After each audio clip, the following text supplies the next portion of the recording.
सद्गुरु हमें उस संभावना के बारे में बता रहे हैं जहां कई सारे लोग एक दूसरे में विलीन होकर परम शक्ति को अपने बीच आमंत्रित कर सकते हैं।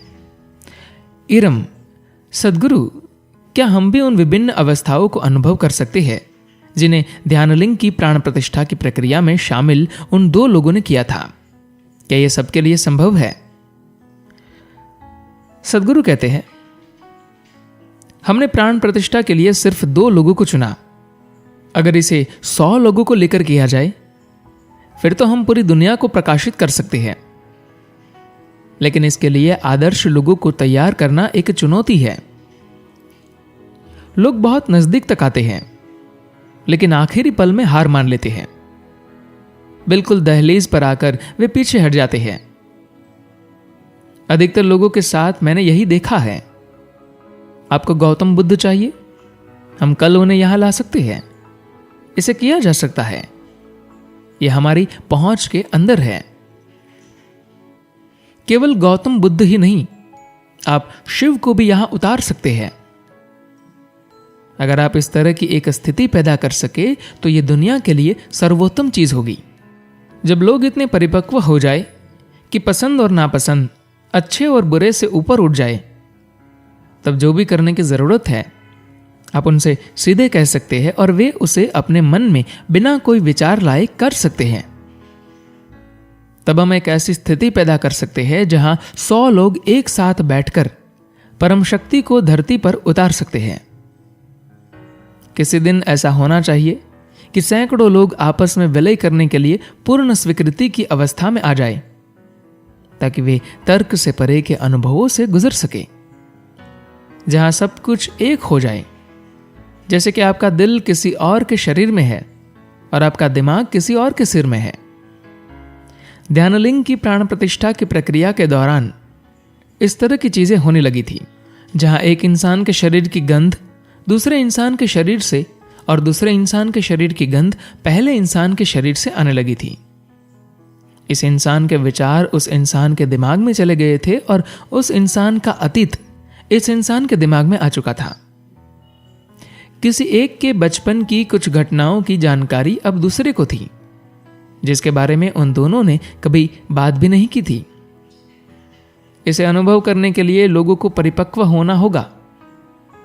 लोगों के अंदर विरोध के कई स्तर, मन में योजनाओं की कई परतें होती है। अगर सभी योजनाएं गिरा दी जाए, अगर लोग बस सहज हो जाए, तो चीजों को बड़ी आसानी से किया जा सकता है। लोगों को खुद को समर्पण और स्वीकृति के उस स्तर तक लाना होगा जहां पर उन्हें जो भी कहा जाता है वे उसे बस यूं ही कर दे, चाहे वह सबसे कठिन चीज ही क्यों न हो। जब लोगों को इस स्तर तक लाया जा सकता है, तब हम उन्हें पूरी तरह से एक साथ विसर्जित कर सकते हैं। लेकिन अभी हमारा इरादा लोगों को बस यूं ही मुक्त करना नहीं है। हम चाहते हैं कि वे इस ऊर्जा का इस्तेमाल करें ताकि वे इसे लोगों के एक बड़े समुदाय तक पहुंचा सके। इरम पूछता है, आपने यह घोषणा की थी कि ध्यानलिंग की प्रतिष्ठा के बाद आप 42 साल की उम्र में अपना शरीर छोड़ देंगे, लेकिन सौभाग्य से आप अभी भी हमारे बीच मौजूद हैं। यह चमत्कार कैसे हुआ? सद्गुरु कहते हैं, ध्यानलिंग प्रतिष्ठा से कुछ साल पहले वे लोग जो मेरे साथ रहे हैं ये जानते हैं कि मेरा भौतिक अस्तित्व हमेशा से संघर्षपूर्ण रहा है। एक दिन मैं स्वस्थ रहता था, दूसरे दिन मैं टूट जाता था। ये उतार चढ़ाव ऐसे ही चल रहा था। शरीर में कायम रहना एक संघर्ष बन गया था।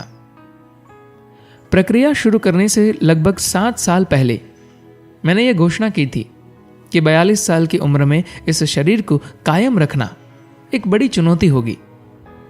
जिस तरह से यह चल रहा था, मैं उसके आगे ज्यादा नहीं टिक सकता था। लेकिन ध्यानलिंग प्रक्रिया शुरू करने के 8 महीने बाद प्रक्रिया में शामिल दूसरे 2 लोगों का इस्तेमाल करके मैंने अपने भौतिक शरीर को कई तरह से स्थिर कर लिया। हमने एक ऐसा भौतिक शरीर हासिल कर लिया जो कायम रह सके। यह किसी के जीवन को बचाने के लिए की गई कोशिश नहीं थी। इसका मकसद था जीवन को उस चरम सीमा तक ले जाना जहां इंसान अपने जीवन का पुनर्निर्माण कर सकता है, जहां अगर वह चाहे तो अपने जन्म स्थान को, उस गर्भ को जिससे वह पैदा होना चाहता है, चुन सकता है। किसी इंसान के लिए जीवन और मृत्यु की बुनियादी प्रक्रिया को खुद अपने हाथ में लेना किस तरह से संभव है, मेरी समझ से इसे समाज में दिखाकर स्पष्ट करने की जरूरत है। एक इंसान के अंदर क्या संभावनाएं हैं, लोगों ने इसकी पूरी समझ खो दी है। आजकल हम ये देखते हैं कि समाज का एक बड़ा हिस्सा बेवकूफ़ी भरे चमत्कारों जैसे कहीं से सोना या कोई ऐसी ही चीज पैदा कर देना के पीछे भाग रहा है। यह सिर्फ आपके डर, लालच व पीड़ा को गहरा करेगा। दुर्भाग्य से आप इन चीजों को चमत्कार कहते हैं। सबसे बड़ा चमत्कार है जीवन के साथ खेलना, बिना जीवन को मौका दिए कि वह आपके साथ खेले।